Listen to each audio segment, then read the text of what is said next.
ನಮಸ್ಕಾರ ವೀಕ್ಷಕರೇ, ಎಲ್ಲರಿಗೂ ಶುಭೋದಯ. ಇವತ್ತಿನ ವಿಶೇಷ ಸಖಿ ಟ್ರಾನ್ಸ್ಪೋರ್ಟ್ ಸರ್ವಿಸಸ್ ಅಂತ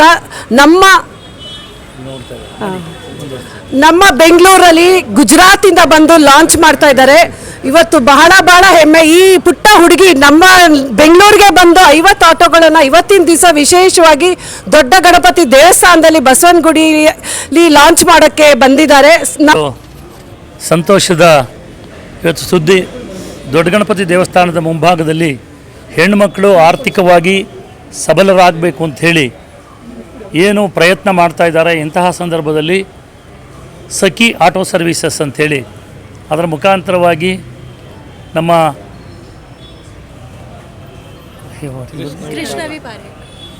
ಕೃಷ್ಣವೇಣಿ ಪಾರೇಖ್ ಅವರು, ವೈಷ್ಣವಿ ಕೃಷ್ಣವಿ ಪಾರೇಖ್ ಅವರು ಎಡಿಟ್ ಮಾಡ್ತಿರೋದು, ಕೃಷ್ಣವಿ ಪಾರೇಖ್ ಅವರು ಇವತ್ತು ಮೊದಲ ತಂಡವಾಗಿ ಸುಮಾರು 50 ಜನ ಮಹಿಳಾ ಆಟೋ ಡ್ರೈವರ್ಸ್ಗಳನ್ನು ಇಟ್ಕೊಂಡು ಅದರ ಮುಖಾಂತರವಾಗಿ ದೊಡ್ಡ ಗುರಿಯನ್ನು ಇಟ್ಕೊಂಡು ಹೊರಟಿದ್ದಾರೆ. ಸುಮಾರು ಬೆಂಗಳೂರಿನಲ್ಲಿ 3000 ಆಟೋಗಳಿಗೆ ಅವರು ಒಂದು ಪಿಂಕ್ ಆಟೋ ಸರ್ವೀಸಸ್ ಅಂತ. ಯಾಕೆಂತ ಹೇಳಿದರೆ ಸಾಕಷ್ಟು ಜನ ಹೆಣ್ಮಕ್ಳಿಗೆ ಬೆಂಗಳೂರಿನಲ್ಲಿ ಒಂದು ಸ್ವಲ್ಪ ಭಯ ಆಗುತ್ತೆ ಆಟೋದಲ್ಲಿ ಹೋಗೋದಕ್ಕೆ, ಒಬ್ಬೊಬ್ಬರೇ ಓಡಾಡಲಿಕ್ಕೆ. ಆದರೆ ಹೆಣ್ಮಕ್ಳುಗಳಿದ್ದಾಗ ಅವ್ರಿಗೆ ಒಂದು ನಿರ್ಭೀತವಾಗಿ ಓಡಾಡುವಂಥ ಅವಕಾಶ ಇರುತ್ತೆ. ಆ ದೃಷ್ಟಿಯಿಂದ ಇವತ್ತು ವೈಷ್ಣವಿ ಪಾರೇಖ್ ಅವರು ಏನು ಕಾರ್ಯಕ್ರಮ ಮಾಡ್ತಾ ಇದ್ದಾರೆ ಅತ್ಯಂತ ಶ್ಲಾಘನೀಯವಾಗಿರ್ತಕ್ಕಂಥದ್ದು. ಇದರ ಒಳಗಡೆ ಸಾಕಷ್ಟು ಜನ ಇನ್ನೂ ಮಹಿಳೆಯರನ್ನು ಸೇರಿಸಿ ಅವರ ತಂಡವನ್ನು ರಚನೆ ಮಾಡಿ ಎಲ್ಲ ಆಟೋಗಳಿಗೆ ಅವರಿಗೆ ಬೇಕಾಗಿರ್ತಕ್ಕಂಥ ಅನುಕೂಲವನ್ನು ಮಾಡ್ತೀವಿ ಅಂತ ಹೊರಟಿದ್ದಾರೆ. ಅವರಿಗೆ ಶುಭವನ್ನು ಕೋರ್ತಾ ಇದ್ದೀನಿ. All the best to Sakhi team. Thank you. Manjunath ಅವರು ಕೂಡ ನಮ್ಮ DCP ಅವರು ಇದೇ ಸಂದರ್ಭದಲ್ಲಿದ್ದಾರೆ. ಅವರು ಶುಭವನ್ನು ಕೋರಲಿಕ್ಕೆ ಆಗಮಿಸಿದ್ದಾರೆ. ಅವರಿಗೆ, ರಾಮಚಂದ್ರ ಅವರಿಗೆ ಮತ್ತು ಎಲ್ಲ ಸ್ನೇಹಿತರಿಗೆ ಸಂದರ್ಭದಲ್ಲಿ ಶುಭವನ್ನು ಕೋರ್ತೀವಿ. ಎಲ್ಲರಿಗೂ ನಮಸ್ಕಾರ.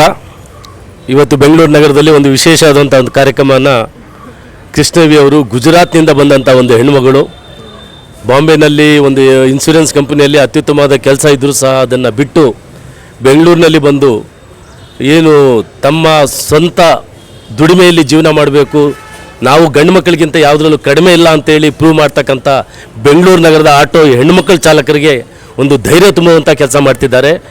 ಸಖಿ ಆಪನ್ನು ಅವರೇ ಒಂದು ಏನು ಫೈಂಡ್ ಔಟ್ ಮಾಡಿ ಸಿದ್ಧಪಡಿಸಿ ಅದರ ಸದುಪಯೋಗವನ್ನು ಎಲ್ಲ ಬೆಂಗಳೂರು ನಗರದ ಹೆಣ್ಣುಮಕ್ಕಳಿಗೂ ಸಿಗಲಿ ಅನ್ನೋ ಕಾರಣಕ್ಕೆ ಇವತ್ತು ಅದನ್ನು ಲಾಂಚ್ ಮಾಡ್ತಿದ್ದಾರೆ. ನಾನು ಮೊದಲನೇದಾಗಿ ಕೃಷ್ಣವಿ ಅವರಿಗೆ ಧನ್ಯವಾದ ಹೇಳಲಿಕ್ಕೆ ಇಷ್ಟಪಡ್ತೇನೆ. ಆ ಕೃಷ್ಣವಿ ಅವರಿಗೆ ನಾನು ನಿನ್ನೆ ನನ್ನ ಕಚೇರಿಗೆ ಬಂದಾಗ ಹೇಳ್ತಾ ಇದ್ದೆ, ನೀವು ಬಂದು ಕೇವಲ 5-6 ತಿಂಗಳಾಗಿದೆ ಬೆಂಗಳೂರಿಗೆ, ಆದಷ್ಟು ಬೇಗ ನೀವು ಕನ್ನಡ ಕಲಿಬೇಕು ಅಂತ ಸಹ ನಾನು ಅವರಿಗೆ ಒಂದು ಸಲಹೆ ಸೂಚನೆಯನ್ನು ಕೊಟ್ಟೆ. ಯಾಕೆಂದರೆ ನಮ್ಮ ಆಟೋ ಡ್ರೈವರ್ ಹೆಣ್ಮಕ್ಳಿಗೆ ಇಂಗ್ಲೀಷ್ ಬರೋದಿಲ್ಲ, ಅವರೆಲ್ಲ ಪಾಪ ಅದಕ್ಕೆ ನಾನು ಆಟೋ ಚಾಲಕರಿಗೂ ಸಹ ಹೇಳ್ತಾ ಇದ್ದೆ, ಮೇಡಮ್ ಜೊತೆಗೆ ಕನ್ನಡದಲ್ಲೇ ಮಾತಾಡಿ, ನೀವು ಅವ್ರು ತಪ್ಪು ಮಾಡಿದ್ರೂ ಪರವಾಗಿಲ್ಲ, ಆದಷ್ಟು ಬೇಗ ಕನ್ನಡ ಕಲಿತಾರೆ ಅಂತೇಳಿ ನಾನು ಇಲ್ಲಿ ಬಂದಿರತಕ್ಕಂಥ ಹೆಣ್ಮಕ್ಳಿಗೆ ಈ ಹಿಂದೆ ನಮ್ಮ ಕಮಿಷನರ್ ಕಚೇರಿಯಲ್ಲಿ ಸುಮಾರು 100 ಆಟೋಗಳನ್ನು ಭಾಳ ಫ್ರೀ ಆಫ್ ಕಾಸ್ಟ್ನಲ್ಲಿ ಅವರಿಗೆ ಕೊಡುವಂಥ ಕಾರ್ಯಕ್ರಮದಲ್ಲಿ ಇವರೆಲ್ಲರನ್ನೂ ನೋಡಿದ್ದೀನಿ. ನಿಜವಾಗಲೂ ನೀವು ಮಾಡುವಂಥ ಕೆಲಸಕ್ಕೆ ಬೆಲೆ ಕಟ್ಟಲಿಕ್ಕಾಗಲ್ಲ. ನಿಮ್ಮ ಧೈರ್ಯಕ್ಕೆ ನಮ್ಮ ಪೊಲೀಸರಿಗಿಂತ ನಿಮಗೆ ಧೈರ್ಯ ಇದೆ ಅಂತ ನಾನು ಹೇಳಲಿಕ್ಕೆ ಇಷ್ಟಪಡ್ತೇನೆ.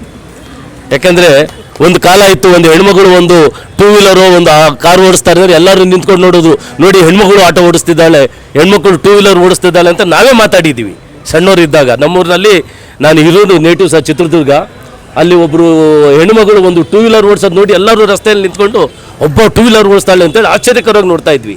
ಅಂಥದ್ರಲ್ಲಿ ಇವತ್ತು ನೀವು ಬೆಂಗಳೂರು ನಗರದಲ್ಲಿ ವೆಹಿಕಲ್ ಡ್ರೈವ್ ಮಾಡೋದು, that is the toughest job in Bangalore.